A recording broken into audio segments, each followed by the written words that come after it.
رسول بخش صاحب، ایک طرف خان صاحب نے کہا کہ فیض حمید ہمارا اثاثہ تھے اور ساتھ ہی ایک فاصلہ اختیار کرتے ہوئے نظر آئے. انہوں نے کہا جو ان کی گرفتاری ہوئی ہے، ان کے خلاف جو بھی تحقیقات ہو رہی ہیں، یہ ادارے کا اندرونی معاملہ ہے. اس رد عمل پر آپ کیا کہیں گے؟ دیکھیں، جو دوسری بات آپ نے ان کے حوالے سے کی ہے وہ تو بالکل درست ہے کہ یہ فوج کا اندرونی معاملہ ہے اور فوج کو ہی دیکھنا چاہیے. لیکن پھر یہ بھی دیکھیں کہ ہر سیاسی جماعت بڑھ چڑھ کر بیان دے کہ اس معاملے میں گھس کیوں رہی ہے، کہ کیوں اس سے وہ سیاسی فائدہ اٹھانے کی کوشش کر رہے ہیں. تو ظاہر ہے کہ اس کو پولیٹیسائز کیا جا رہا ہے اور اس سے کچھ سیاسی جماعتیں کوئی پولیٹیکل مائلیج لینا چاہتی ہیں. جہاں تک دوسری بات کا تعلق ہے کہ ہمارا اثاثہ ہے، ہم نے ضائع کر دیا ہے، کیا وہ یہ کہہ رہے تھے کہ وہ تحریک انصاف کا اثاثہ تھے یا ملک کا اثاثہ تھے؟ آخر ملک کا اثاثہ تھے تو وہ لیفٹیننٹ جنرل بنے اور وہ اس مقام تک بھی پہنچے کہ ایسے ہی کہ ڈائریکٹر جنرل بھی رہے. تو ظاہر ہے کہ ان کو میں اہلیت تھی، اور اگر فوج نے ان کو صحیح طریقے سے نہیں پرکھا اس ادارے نے، تو یہ تو پھر بات فوج کے ادارے پہ آتی ہے. میرا خیال یہ ہے کہ جو ایک اسکریننگ پروسیس ہے، اہلیت کا معیار ہے ہماری فوج میں، وہ زبردست ہے، وہ بڑا منظم ہے، اس میں ایک ڈسپلن ہے، ایک طریقہ کار ہے جو فالو کیا جاتا ہے، اور اس مقام تک پہنچنے کے لیے کوئی باہر کی سفارش کی ضرورت نہیں ہوتی، کوئی سیاسی کنیکشن نہیں ہوتے. تو اس لحاظ سے تو بات درست ہے.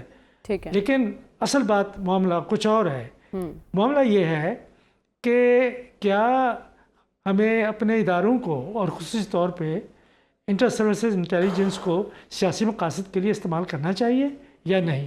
اگر کسی نے کیا ہے تو میں نہیں سمجھتا کہ انہوں نے ملکی مفادات کا تحفظ کیا ہے، انہوں نے اپنا تحفظ کرنے کی کوشش کی ہے.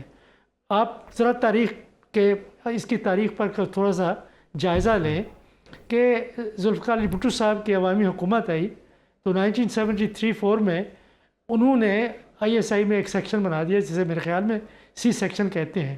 وہ سیاسی مقاصد کے لیے استعمال ہوتا رہا. اس کے بعد سے آج تک کوئی ایسی حکومت پاکستان میں آئی ہے کہ سب کہتے ہیں جب حزب اختلاف میں ہوتے ہیں کہ ISI کا سیاسی کردار ختم ہونا چاہیے، تو کیا انہوں نے آ کے اس کو ختم کیا یا اس کو تقویت دی؟ میں آپ کو مثال دیتا ہوں، جو عسکری صاحب مثال نہیں دے رہے تھے، کہ ایک پارٹی آئی اور اس نے ایک ریٹائرڈ جنرل کلو کو نکال کے، جو بالکل انپریسیڈنٹڈ تھا، انہوں نے کہا جی ہم نے تو ISI میں اپنا بندہ لگانا ہے، اور انہوں نے اپنا بندہ لگا لیا. پرائم منسٹر، سابق پرائم منسٹر، 3 دفعہ کے پرائم منسٹر میاں نواز شریف صاحب کا ریکارڈ دیکھ لیں، کن کن لوگوں کا نام لکھ کے لابیاں کر کے لیتے رہے کہ میرا بندہ یہ ہونا چاہیے، میں نے تو اس کو لگانا ہے، اور وہ لگواتے رہے. تو میرا خیال یہ ہے کہ سیاسی مقاصد کے لیے اگر آپ ISI کو استعمال کرتے ہیں، اگر آپ آج چاہتے ہیں کہ ملک میں جمہوریت مضبوط ہو، تو کیوں پھر وہ کردار ختم نہیں ہو رہا؟ کون نہیں ختم کرنا چاہتا؟ دوسری بات میں آپ کو یہ کہنا چاہتا ہوں کہ جو جنرل فیض حمید کا معاملہ ہے، اس کو فوج تک ہی محدود رہنے دیں تو زیادہ بہتر ہے.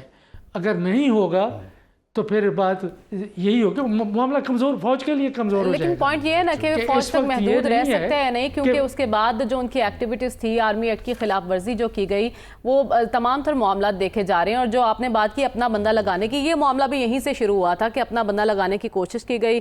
سابق آرمی چیف نے کہا ایسا نہیں ہو سکتا، ان کو کور کمانڈر پشاور لگانے کی کوشش کی گئی. اس کے بعد سے یہ سارا معاملہ شروع ہوا.